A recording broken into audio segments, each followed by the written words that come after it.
engines!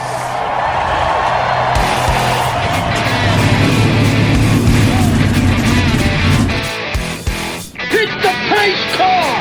What for? Because you hit every other damn thing out there. I want you to be perfect. When I'm driving, I got a guy on the radio who talks to me. It's him.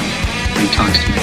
Well, I wanna be a race car driver. Pretty girls eating from my hand, yeah. Wanna live a life of fun and danger. No sweater working for the man, alright. Well, I wanna be a firefighter. Cool-headed when the heat is on, yeah. Save my baby from the burning building. Take her home and put the sleepless sun, alright. No, he didn't slam you, he didn't bump you, he didn't nudge you, he rubbed you. And rubbing, son, is racing. Hey, race fans, welcome to the Hoobazoo Radio Network and welcome to Drafting the Circuits. My name is Frank Santoroski. I'll be your host as we talk about this past weekend in racing and preview next week. Joining me in the studio, Mr. Gray Warren, Mr. Seth Eggert, and Mr. Christopher DeHarde. Fellas, how we doing tonight? Doing well. NASCAR in Kansas. This weekend we had some fights and brawls in the Xfinity race, and then we had an elimination round for Cup. The guys going home are Boyer, Bowman, Byron, and Brad. So all the Bs are eliminated, that Brad being Brad Keselowski. But at the end of the day, it was Denny Hamlin winning the race. And Seth Gray, you and I have been talking about this, and I've kind of touted Hamlin as a championship possibility. I feel like it's probably his best chance. So let's talk through this Kansas race. Tell me your impressions and talk about what's next. Well, Denny's probably having one of the best seasons he's ever had. He's got 5 wins on the season. Of course, he started off the year winning the Daytona 500, and he's been in the mix, all year. He's going to tracks that he's done well at in the past. He won at Texas in the spring, so we'll be going back there in a couple of weeks. And of course, he's been successful at Martinsville in the past too. So it's kind of weird how we look at things because it's ebb and flow. As these guys get on these little mini runs, they automatically go to the top of the favorites list. We were talking about Truex being a favorite when he won 2 races in round number 1. So how quick things can kind of change. But looking at it, you got 3 Joe Gibbs cars right up there in the top 3 positions going into this next round. So we'll have to, obviously those three cars, you have to look at as a favorite. And I think I saw some Vegas odds this week where Kyle Busch is 3-1 to win it. He's the odds-on favorite to take it all. But Denny's just, he's been good all year, along with his teammates, and that's no surprise. But we'll see how it goes. You got other guys that have really come to the forefront here late too. Chase Elliott really was strong out there, and actually really helped himself and had to just about race his way into the next round, and had it came down to that last restart where it was going to be him going home or Brad going home. Because Keselowski had a miserable start. Well, what happened was the final caution, which involved Brad and Joey, along with a few others. Brad ended up with a left rear tire rub. However, Paul Wolfe and his team never called him pit road, so it never was clearanced. On the restart, sure enough, there was smoke coming from the left rear. By the time they completed 1 lap, he was off the pace. He got in the wrong lane too. I mean, he got kind of shuffled up. Most definitely. I don't think the tie rub had anything. I think just basically he chose the wrong lane going to the middle. I don't think so as much because he had Paul Menard trying to push him down the backstretch when they weren't in the middle and they were going backwards. Yeah. So then there when was he some. tried to go to the top, the car in front of him checked up and he lost momentum. But that being said, the damage combined with the lane, he just ended up out of luck. Joey Logano, if he didn't save it in that accident, doing that 360 through the grass, coming out facing the right direction, that would have been the end of his playoffs possibly instead of Brad's. Yep. Which, imagine if the defending champion was eliminated with 2 rounds to go. Yeah. And like, going back to what I was saying, had they not had that last caution there, and of course, I mean, we're talking tenths of seconds between them flipping the caution light and Denny crossing the 5 feet. crossing the line. Yeah, really. I mean, it was that close. And I would like to have seen, because I think Chase may have had a better run on him that time going to take the white. So we'll see what happens. I mean, like I said, Chase did what he had to do and ended up racing his way into the top 8, and after a couple of dismal races, so he kind of recovered, and we'll see what happens. He's definitely carrying the banner for Hendrick and the Chevrolet crowd along with Kyle Larson. Now, there are some fans giving NASCAR a little bit of flack, not only for that caution, because of how close they were to the line, but also for the caution that set up the chain of events that eventually got them to that last overtime. That being when Ryan Blaney bounced off the wall, ended up getting a flat, I believe, right rear tire, which shredded on the apron. There's some fans that complained that the debris was on the apron, that it wasn't in the racing groove. That being said, there's debris from when he hit the wall. So I'm not entirely sure if that's just a case of fans being nitpicky that NASCAR or NBC more so didn't actually show all of the debris, or only focused on the number 12 not showing where he actually hit the wall. Well, NASCAR Seth loves late race cautions. Don't Seth, you know as well as I do that NASCAR fans posting on social media are much smarter than any race officials or anybody like that. So, I mean, we all know this to be true. And here's the deal. NASCAR's not consistent on that stuff, because we've all seen races throughout the course of the year where a car will brush the wall, and they throw the caution for it's no rhyme or reason. Are you really expecting NASCAR to be consistent in any way, shape, or form whatsoever?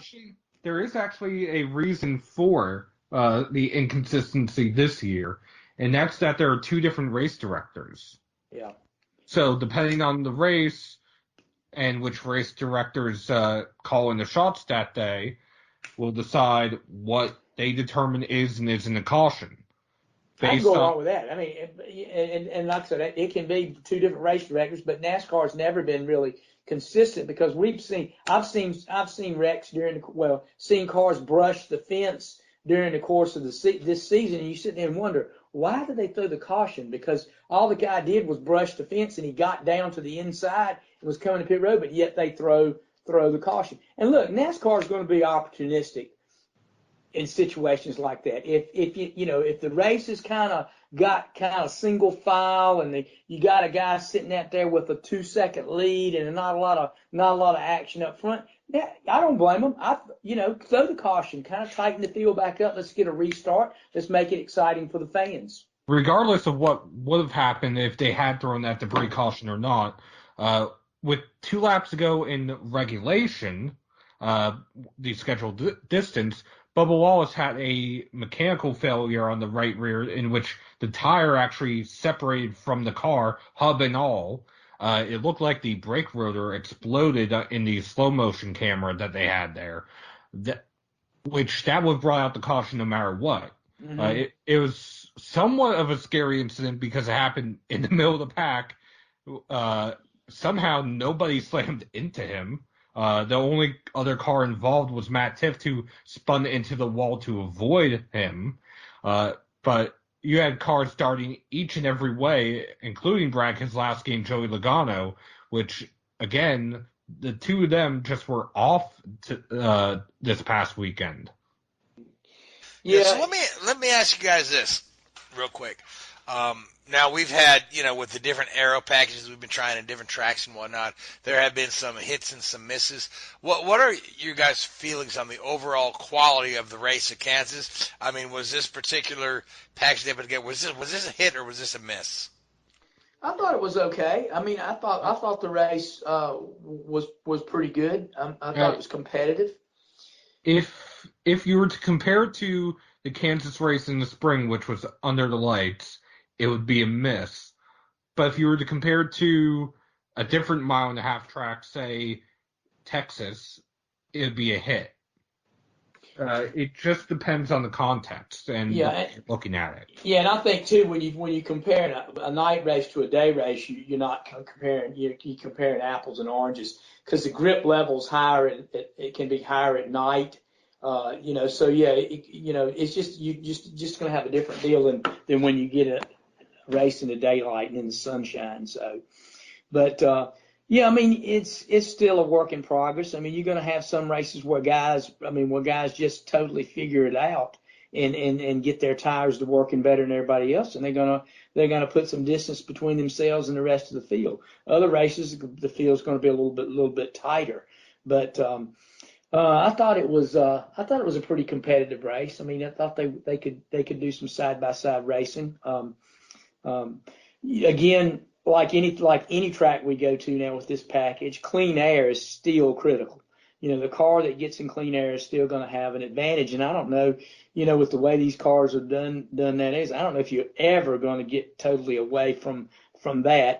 That seems to be the norm in just about every other form of motorsports. With the wings and the things, the enhancements they use now, that when the lead car is in clean air, it's working the way it's supposed to. Oh, certainly, yeah. I mean, there's no substitute for clean air. So now the 8 drivers left going on to the next round are Seth. They are Kyle Busch, Martin Truex Jr., Denny Hamlin, Joey Logano, Kevin Harvick, Chase Elliott, Kyle Larson, and Ryan Blaney. And one other thing too, this racing for the segment deal, has comes under a lot of criticism between fans. Some people like it, some people don't. But I tell you what, when it comes down to this, and you see just how important these stage points are, and these guys racing for these stage points and they're trying to accumulate these stage points throughout the season. When you start getting down to this round of 8, round of 12, round of 8, they really become important, and they have proven so. This year in these last 2 rounds, these guys that have accumulated and have raced their way to these stage wins throughout the season. A perfect example is Chase Elliott this past weekend. He earned 15 stage points. Mm-hmm. Brad, on the other hand, only earned 6. He only earned 6. Yes, 6. Right, and the difference between Brad and Chase at the end of the day was what, 3 points? 3 points. 3 points. Yep.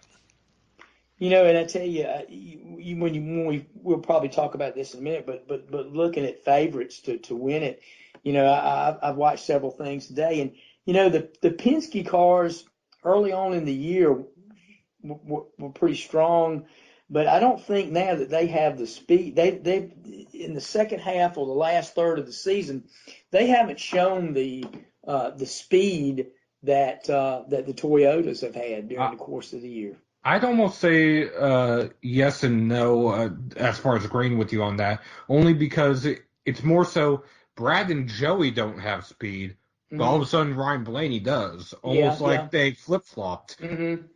Yeah, that's one. Well, I kind of, and of course Ryan's he's been kind of up and down during the course of the year too. He had a good strong run at Talladega, but I think and so did Joey, but I think he can throw out. Talladega is the outlier, in that, because the plate racing thing is a little misleading. But on these 1.5 miles, I guess where it's where we're going to really decide it. I think at Texas and and Homestead is where we're going to see what if the Toyotas do have a little bit of an advantage.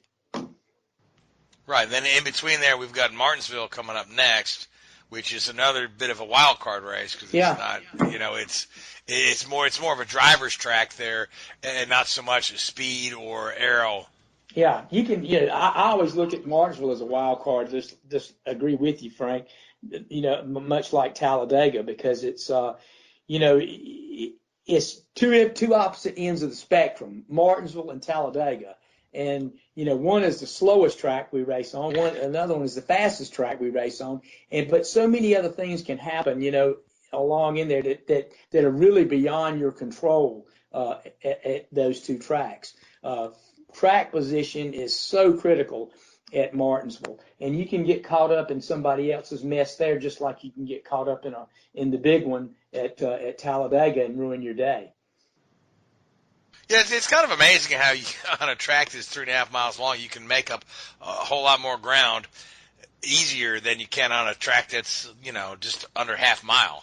Yeah. It seems like there's less distance to get there. It's just harder to get through that traffic. Mm-hmm. And you starting 38 to 40 cars on that track. I mean, you get mired back in the field. It's a long way to the front. Plus, too, it's hard on your car because brakes and drivetrain and everything else.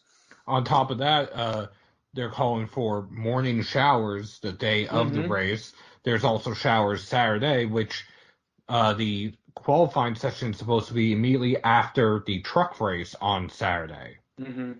Yeah, that could really throw a wrench in some of these guys' plans. That's for sure. But that's when the guys that have the experience there, are going to fall back on that. Yeah, plus the late October weather can be like Gray. You and I, when we went to Martinsville a couple of years ago, it was just so which makes it a little harder to get some heat in the tires and whatnot. And there's a whole different set of problems when the weather is just bitter cold like that. And then too, Martinsville being a track where tempers seem to flare there a little bit too. So you can. That's an added element to that too. You can ruffle somebody's feathers there and cost you some points and some time there at that track too. So that's another thing we'll have to look at too is how clean that race can be or unclean. Yeah, certainly.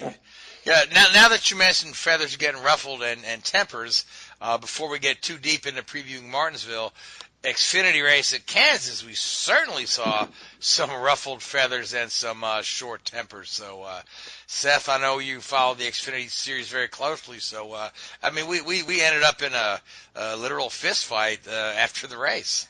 Well, first off, Brandon Jones, who was eliminated from the Xfinity Series playoffs at Dover a few weeks ago, earned his first career win in the series. Meanwhile, further back, Tyler Reddick, who finished second, and Cole Custer, who finished 11th. On the final restart, Reddick put Custer into the outside wall on the backstretch. Post-race, Custer went over to Reddick to talk about it, put his hand on Reddick's shoulder, and all hell broke loose. Yeah, that was kind of a strange deal because he put his hand on his shoulder, but he didn't do it. I didn't see it in a threatening way. Neither did I.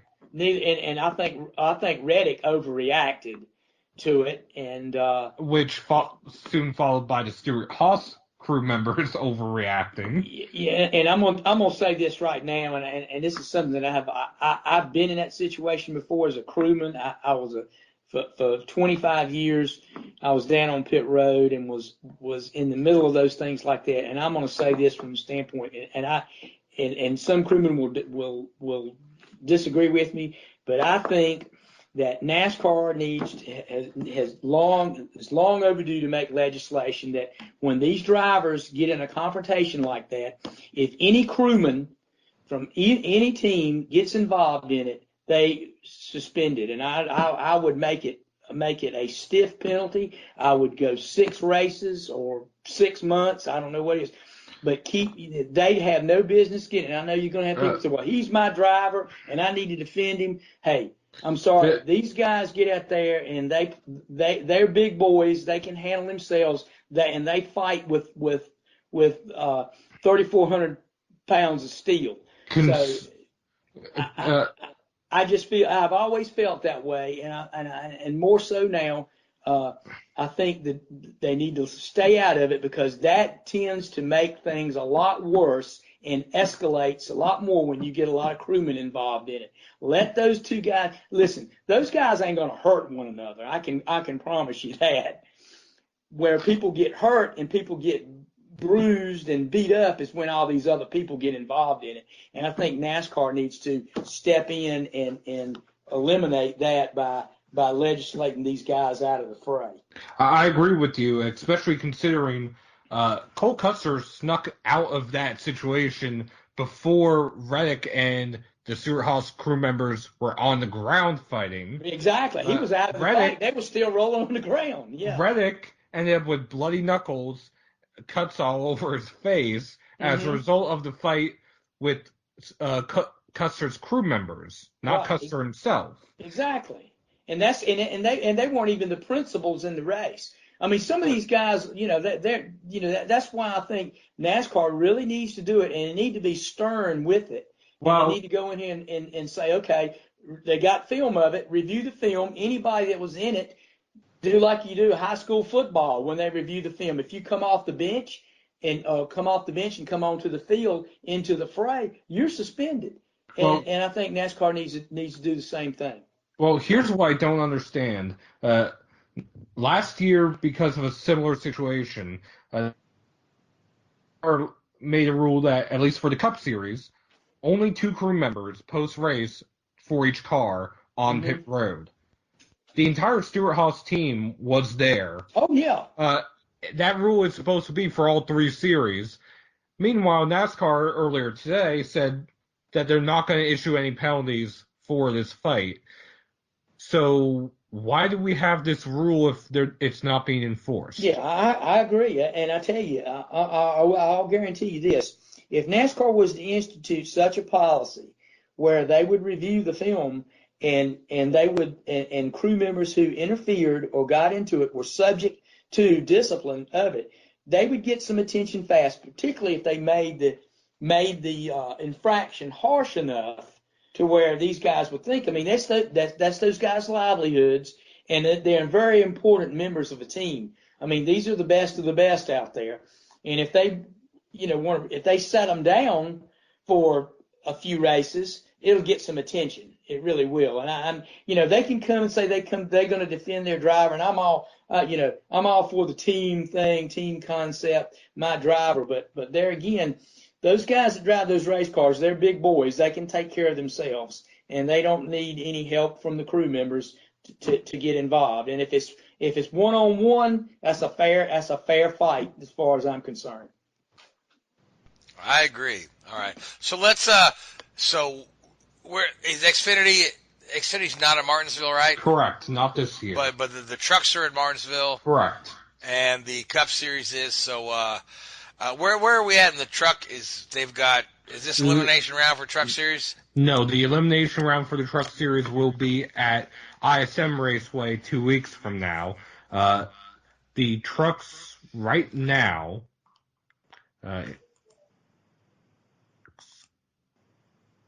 The trucks right now are coming off of Talladega 2 weeks ago. The points picture right now, Tyler Ankrum and Ross Chastain are on the outside looking in. However, the margin between them and making the championship 4 is 1 and 2 points each. Yeah, and that's very doable. That's a couple of positions in the race, so that swing that small could make the difference for them. So yeah, that'll be a competitive race up there to Martinsville on Saturday. Be one worth keeping your eye on. But on top of that, we have a couple of drivers making their Truck Series debut. Tanner Gray, who is a former NHRA Pro Stock champion. Danny Bone, who more famously flipped his modified in the Battle at the Beach at Daytona on the backstretch. You have Dawson Cram, a young 17-year-old driver, returning. Along with the series regulars, you have Jordan Anderson, you have Todd Gilliland, Tyler Ankrum, and all of the playoff drivers. Right. Now, Tanner Gray, that's the young man we had on our program earlier this year, right? Yes, that we also had the audio issue for. Yeah, that's the one.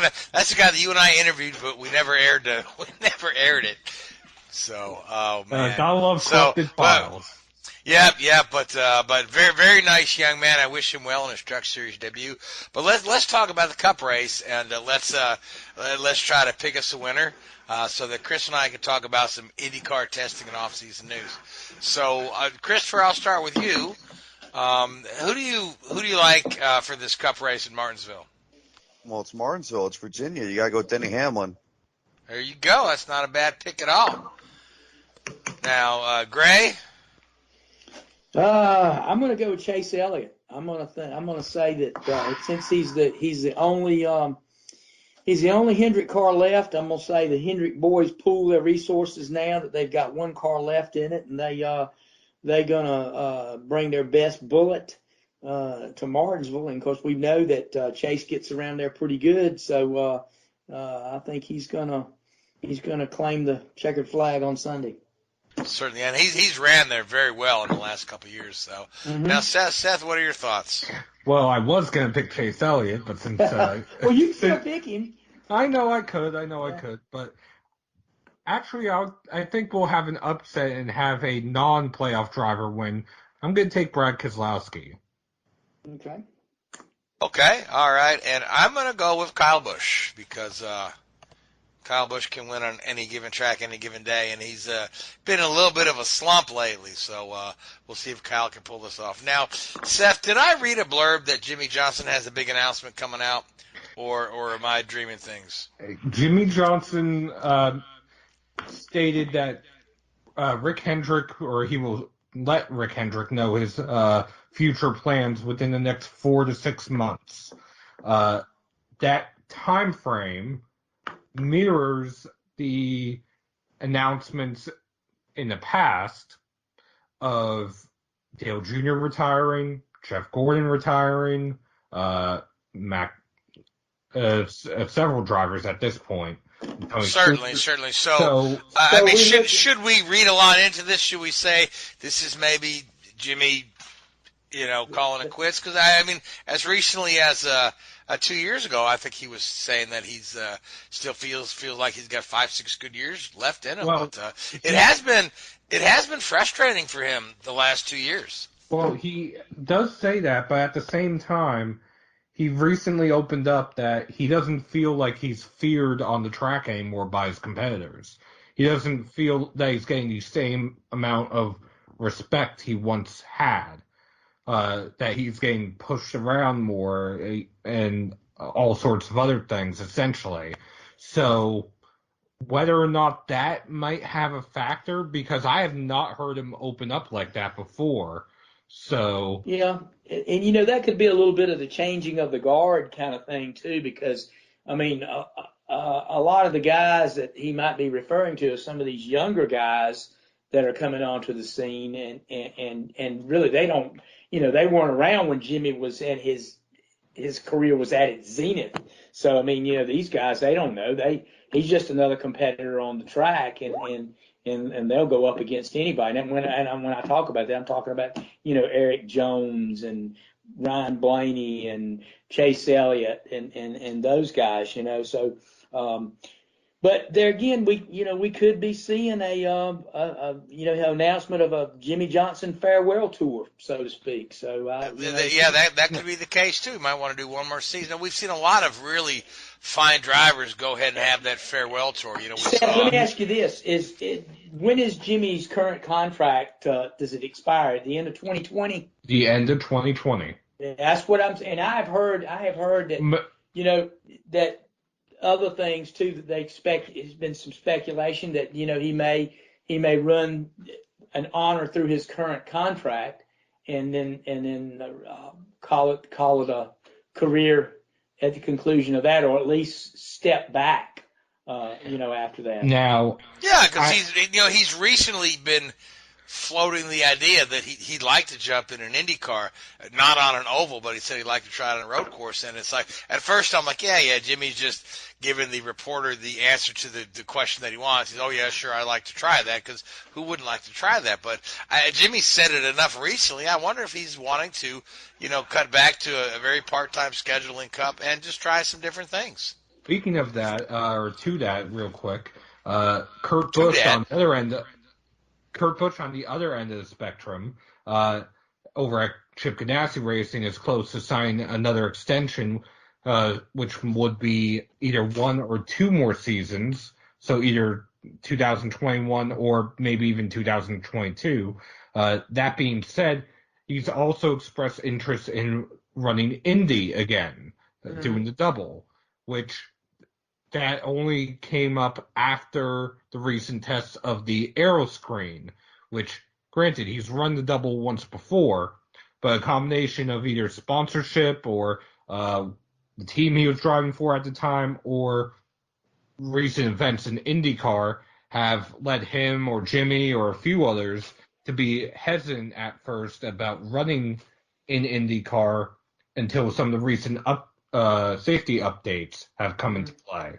Yeah, I definitely agree with you there, because I know that Jimmy had said years ago that his wife wouldn't let him do the thing just because of the danger. And this was like following the Dan Weldon thing, and then of course 4 years later there was the Justin Wilson thing. But I think that the thought of the aero screen on there and the halo underneath it has really maybe opened these guys up to say, okay, well maybe we could try this now. Well, Jimmy's early career kind of followed that of Rick Mears, and Rick Mears was his hero coming up. And if not for just having opportunities come along, who knows to where Jimmy's career could have ended up, whether it ends up in IndyCar or at that time he was coming along, there were more career opportunities in stock cars. So that's kind of the path that he kind of migrated to. Certainly, yeah. So now, Christopher, this is a good segue to talk about IndyCar and the windscreen testing and whatnot. So you've paid very close attention to this. All the news coming out is quite positive from the drivers. There's still a lot of backlash from fans, and there's still a lot of the stupid comments that they shouldn't do it because the thing is ugly. But I mean, come on, you'll get used to it after a while, and when the next car comes around, it'll certainly be more integrated because it'll be part of the new chassis. So, but Christian, what are your honest thoughts on the windscreen, the looks of the thing, the safety aspects of the thing, and what you're hearing from the drivers? From the side, the thing looks badass. I really don't like how it looks from the front, but I mean, yeah, it looks like a Jeep windscreen. It is what it is. I mean, I'm not an engineer. I tried studying it in college, but unfortunately that didn't exactly work out. It's just terrible that we have a bunch of armchair engineers that are trying to say that they're smarter than Red Bull Advanced Technologies and everybody else that put all their design work into this. But you look at the safety aspect, all the major open wheel series around the country and around the world, or actually around the world, just rather have halo. They have all the advanced, cockpit protection stuff. Hell, the Road to Indy is going to an advanced frontal protection device for 2020. They're going to have it onto every single tub for next year. It's just a case of, we need to get going here on advancing this because everybody else around the world has it, and it's not looking good for the Americas if we don't have something like that. So, I almost feel like the Red Bull technology solution is a more comprehensive solution than the halo that's used in Formula One, because not only do we have the halo there, which can, folks say, oh, what if that thing snaps off? I mean, well, you can put a double-decker London bus on top of that thing and it won't bend. That's how strong that is. Well, yeah, The other thing is that, we have to look at this is a bolt-on option. When the next IndyCar design comes around, it will be integrated into the design. It will look a lot nicer. Be freaking patient. Exactly. Now, we've got high marks from the drivers that have tested it. Will Power said after a few laps, he felt so comfortable with it that he said now he would feel, if he was driving without it, he would feel naked. Scott Dixon said that, my gosh, I can hear my radio so much better. So there's that enhanced communication there. Newgarden said it took a few laps to get comfortable with, but once he was, and Newgarden was running at Richmond, he said it was just fine after a couple laps once he kind of got used to it. Now, the next test is going to be at St. Pete. Power said it was race ready, actually. Power said it was ready. Yeah, Power said he would race with it tomorrow. Exactly what he said. The next test is featuring James Hinchcliffe and Sebastian Bourdais. Now, Bourdais was selected because he's one of the few drivers out there that wears eyeglasses. So it's because you're talking, we're looking through a visor and through a screen. So with Bourdais, he's got the third piece of glass he's looking through there. So we're going to see how Sebastian feels with it. But I've got a feeling that that's going to come back pretty positive as well. One small correction: it's going to be at Sebring, not St. Petersburg. Oh, yeah. You're correct. Yes, St. Petersburg being a temporary circuit, they're not going to put it together for a test. Yeah, it's very temporary circuit. You can edit that in post. Anyway, Oh, that's okay. Because I'm just so excited for the season to start. St. Petersburg. So. Well, same. I was staying with a friend of mine this past year, and they were so accommodating. They were so awesome. But another thing to look at. Notice who's been testing the windscreen.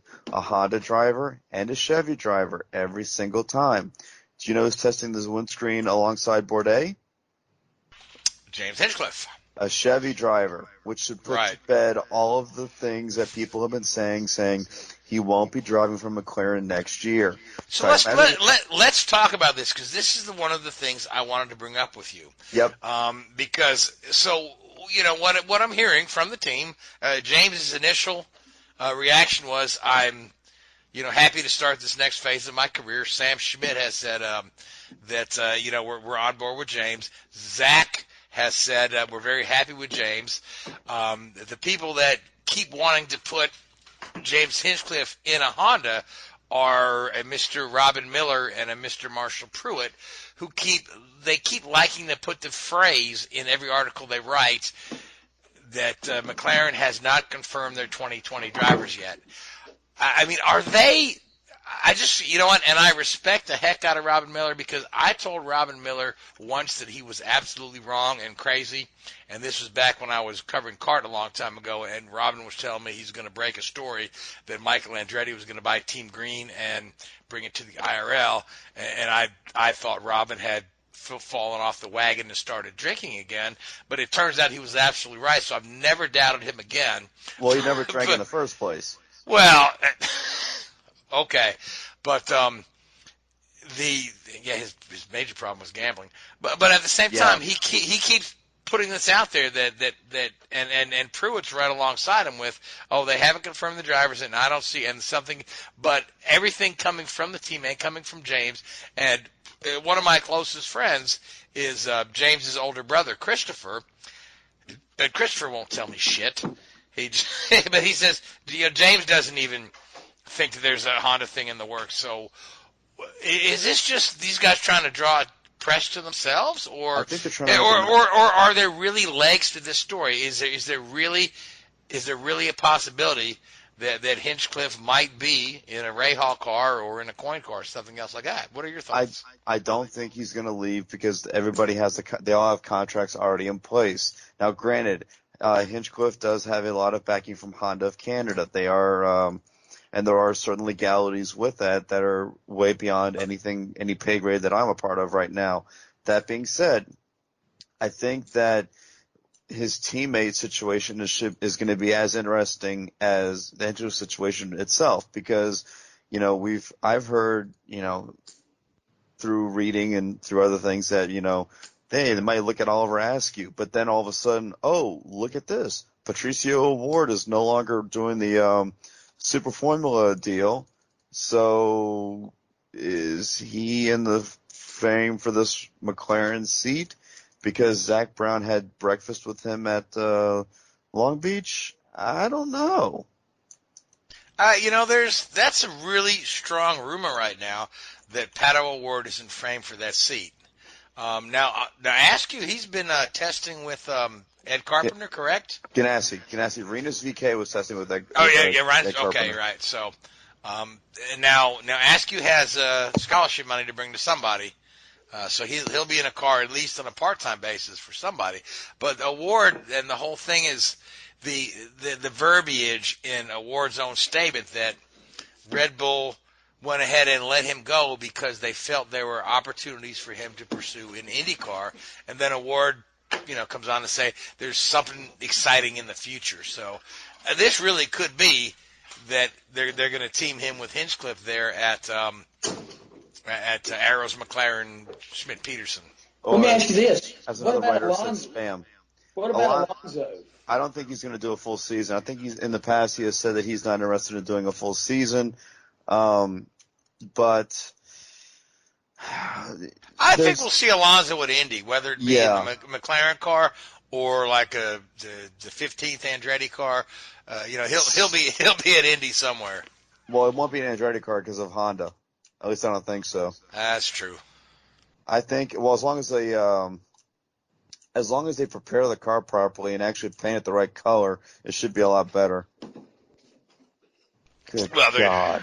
So, but you don't think Alonso would entertain running some other races prior to Indy to sort of? I think anything's a possibility, get but the team up to speed. I think anything's a possibility, but I highly doubt it. If he ran one or two races before Indy, cool. I don't think he will, but I mean, hey, it's more power to him if he does. I will also say this. I think that the odds of him running a full season are slightly less than, I don't know, Carlin getting 3 cars on the grid next year. Carlin's going to be back with 2 cars, I'm sure of that, but, I think we're looking at a small increase for next year. I think Miller said that Foyt's going to be back with 2 cars, but, I'm still looking at, like I said, this whole McLaren deal. That's the real spicy bit of silly season after the Rossi situation got signed, is what's happening at Arrow McLaren Schmidt Peterson, or as Arrows McLaren Racing with Schmidt Peterson. Yeah. People just like to call it spam. Yeah, that's another writer called it spam. So I'm like, you know what? Let's just call it spam for short. Yeah, it's easier to say. Yeah. We could see possibly 23, 24 car fields next year. In a perfect world, yes. I think the minimum we saw this past year was 23. So I think, you could see 23, 24 cars at all the races. Yeah, I think Michael Shank's trying to expand his program to full-time. Yep. With Jack Harvey, and they've got the full support of AutoNation. The kicker there is they had been teamed with Schmidt Peterson as technical partners, but because, Shank is a Honda team and now, Arrow is aligned with McLaren, does Michael Shank go at it on his own? Or does he try to seek a technical alliance from, say, Ray Hall or Foyt or even Dale Coyne? I think Shank's going to try and get a technical alliance with Ganassi. And I say that because Ganassi still has the IMSA program guys. And I think, I want to go ahead and say this. I have no knowledge of whether or not this is true, but I'm assuming this is in a perfect world here. So don't take this, with a massive grain of salt. In a perfect world, I would see Michael Shank team up in a technical alliance with Ganassi. In exchange, Ganassi would get technical assistance from Michael Shank when it comes to running maybe an Acura in the GTD class in IMSA sports cars. In my opinion, that's the dream scenario. You have Acura with another team in GT Daytona. You have Shank getting help on the IndyCar side, and Ganassi getting help on the IMSA side, because Mike Meyer Shank Racing has run the Acuras in IMSA the past, I want to say 2, maybe 3 years. So I think personally, in my world, that's what should happen. But my world and the real world are not necessarily the same. So Ganassi is with, obviously he's losing the Ford program. Correct. And that's going away. He's still going to try to keep his sports car team intact and pick up support from another manufacturer. Is that what you're hearing? Well, that's not necessarily what I'm hearing, but I think the way I would phrase it is that there's a lot of mechanics that are employed by Chip Ganassi that I don't think he wants to get rid of, which is probably which is kind of why they added the third Marcus car. Ericsson, exactly. Yeah, that keeps a lot of those guys working. Right. But there's still some rumors that there may be a fourth Ganassi car, even part time, for Oliver. That would be good too. That would be wins good. In that case, Chip's going to run him more than just those few races. Mm-hmm. I mean, then again, like I said, this isn't a perfect world. This is simply what I would like to see happen. Well, that makes sense, because if Ganassi's going to stay in the sports car arena, he's going to have to seek out another. And obviously, there's probably manufacturers that have already entertained him, because we all know the strength of Ganassi's program. So I mean, that would be a legitimate argument to. Yeah, to and go certainly in. even if Chip takes off, 2020 and doesn't race in IMSA, partners with Shank, and comes back to IMSA in 2021, that's certainly a possibility as well. So now, Chris, we've got to leave a little time for Richard and Formula One, who Richard's going to be joining us momentarily. So what are your kind of parting thoughts during IndyCar off season as we go into the deep hibernation? We've got the test on November 5th at Sebring. Beyond that, no other test dates are announced. As my understanding is that we've got to make sure we get all the cars fitted with the new aeroscreen before any other test dates are set. So, before we just kind of move on and talk about Formula One. One question I have to lead into this, the off season. Obviously, we know the windscreen's the big story right now, trying to get everything worked out there. Any other rules changes coming along that they'll be working on or testing for when we go to Sebring? That I don't know. I don't know if there's any other rules changes for this year coming up. Yeah, because they've got a bunch for 2022 with the new chassis and new engine. So. And a hybrid system for the engine as well. Right. All right, so Chris, any parting thoughts before we turn to Richard? I'm looking forward to seeing what Rinus VK will do next year in IndyCar. He has been testing with Ed Carpenter, but the only caveat that they have is that Carpenter wants to run him, but he wants to do the full season, not just the road courses like what Ed Jones did. So if Rinus can move up, I'm looking forward to seeing what he'll do. And a bit of a shout-out to a couple of Road to Indy ladies, Isla Agron and Bruna Tomaselli were both selected by the W Series for the 2020 championship. All right, well, good for them. Yeah, I mean, I watched a couple of W Series races this year, and they were quite entertaining. I really like the style of car they have there, which is pretty similar to a Formula 4. Formula One is heading back to our half of the globe here, going to be in Mexico this coming week. Before the race here, it was announced earlier today that Renault was indeed. The result was disqualified from Suzuka following a protest from, I believe it was Racing Point filed the protest. All right, so Richard, thanks for joining us late. Appreciate it. Can you give us some of the particulars on the results of that disqualification? Yeah, so they've been found to have contravened the sporting regulations, and that this is considered to be a driving aid. So, from my understanding, what they had was a system where the brake bias was adjusted based on how far the car was around the track. Drivers still had to manually adjust brake bias, but there was some benefit from knowing exactly where the vehicle was on the track. I think probably the way the driver adjusted the brake bias was probably to compensate for tyre wear and the like. It was my understanding that because of the the so-called illegal system in place there, that they had to make fewer manual adjustments than some of the other drivers. Is that correct? Quite possibly, yes. As I say, you're going to have some corners where your braking performance is going to be very, very different from others. Suzuki, you've got those fast flowing S's where some of the drivers will be, tapping the brakes a little bit and almost wanting the car to slide in a little bit, and then you've got like the hairpin there and the chicane at the end of the track, at the end of the lap, where you're really wanting to, almost come to a standstill at times. So the brake dynamics vary greatly from corner to corner. So if the car knows where it is on the track and can aid the driver in making those changes as accurate as possible, then there is going to be an advantage there without a doubt. Now, certainly, so they've lost all their points for Japan, but I mean they dodged the bullet of having their entire season nullified, which is good. But the who stands to benefit is Racing Point, because now that puts them in striking distance of fifth place in the Constructors' Championship. Mm-hmm. So they certainly had some reason to file that protest, being the beneficiaries of it. So I mean, do you see this this maybe Racing Point being able to go ahead and grab that spot, or? It certainly makes it. I can't remember the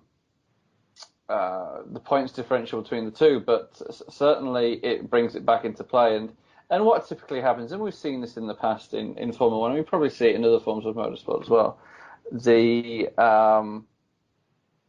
An engineer or a mechanic or somebody will leave one team and go to another, and he's maybe had a bit of a disagreement with his former team, and they will, have a word with somebody at the FIA and say, hey, next time you have a chance to look at this car, check out this system. And I was actually involved in something very similar to that when I was with Honda Racing back in the early 2000s when they had their illegal fuel system. One of our engineers, I believe, left and went to a rival team, and then when he was there, he told the FIA what we were doing. To a greater extent in that situation, pretty much everybody was doing it, but we got caught.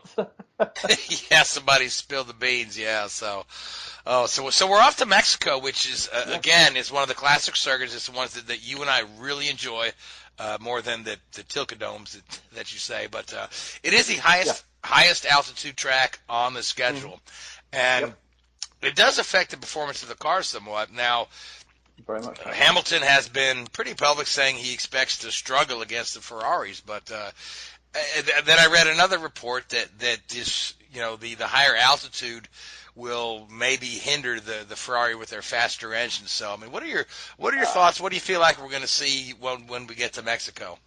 In the last 2 years, I know last year for definite, maybe in the last 2 years, Red Bull have come along and been pretty competitive there. I believe Max won last year, and Daniel put it on pole when he was, what was the phrase he used? Tripping proper nutsack post-qualifying, which has to be one of the greatest quotes by a driver in Formula One history there.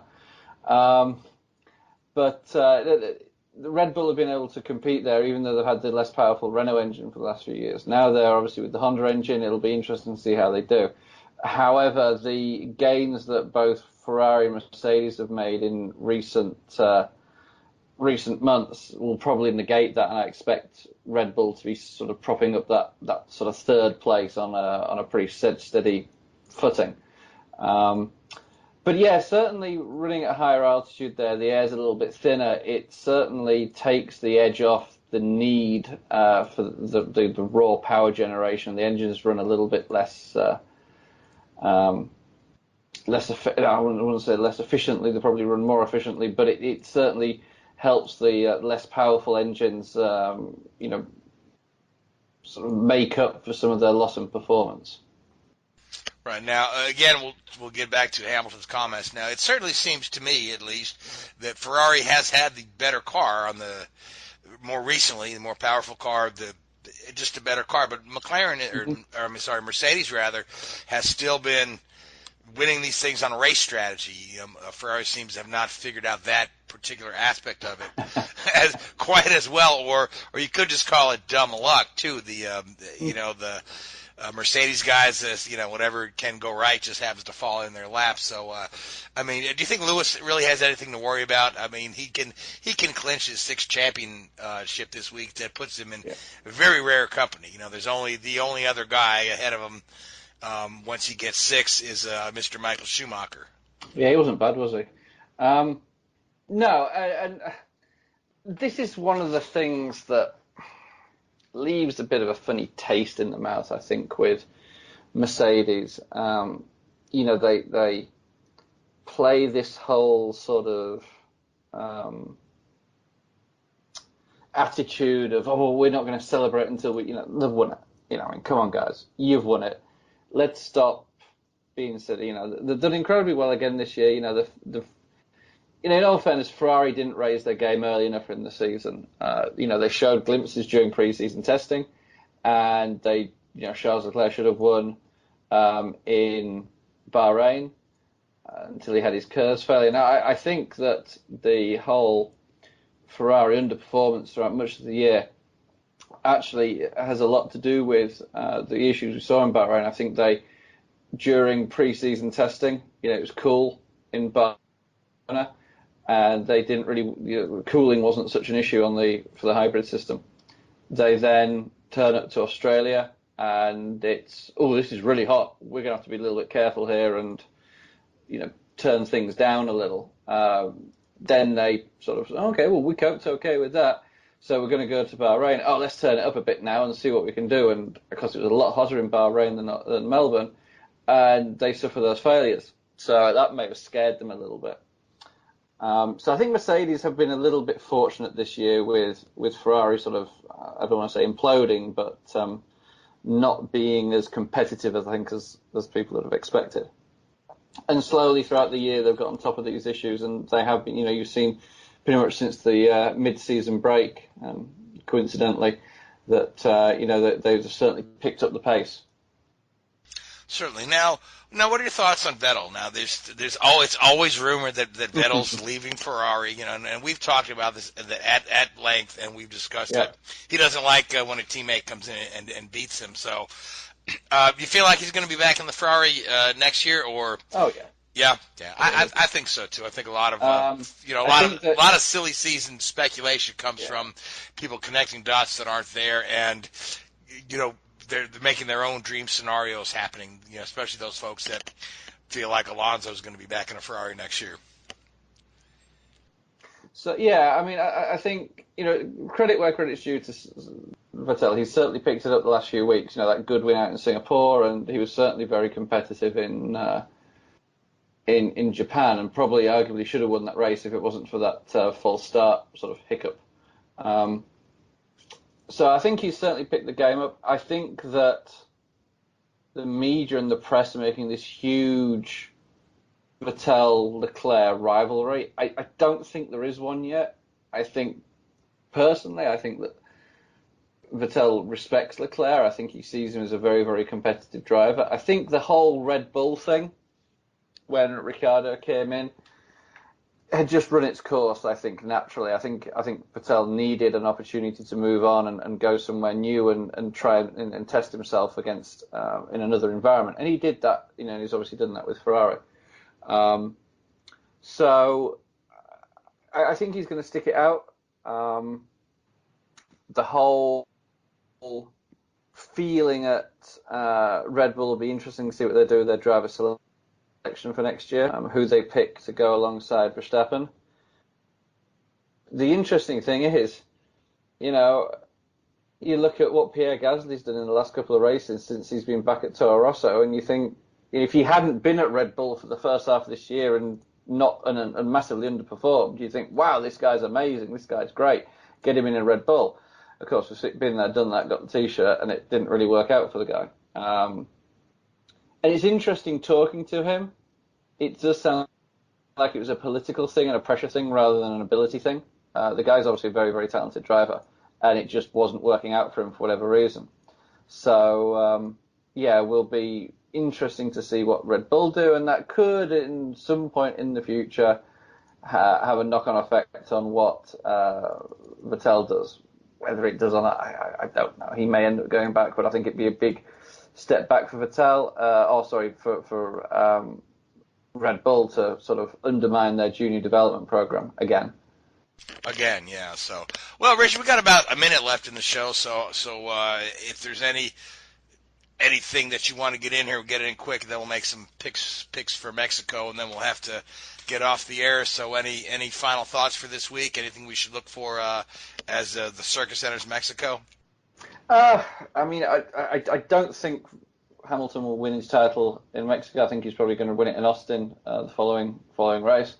I think it's going to be a good race. It's a good track. Apparently, I was reading today they've introduced an extra DRS zone, so hopefully a bit more passing there. I think it's the longest run down to the first corner of the season. So should be a good race. Looking forward to it. And of course, you've got that little stadium section there through the baseball field. That's great. Yeah, it's really good. That's what you need. Yeah, it's one of my favorite tracks on the schedule. So, who do you like for the win?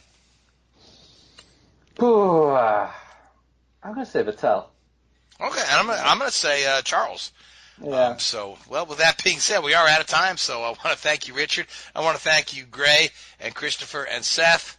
Appreciate you guys coming on. I want to thank iHeartRadio, Hoobazoo Radio, Spreaker, and YouTube podcast that carries us now. And I want to thank all you folks that listen to us week after week.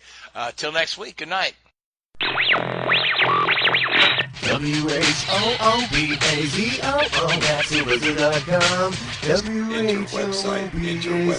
Enter website.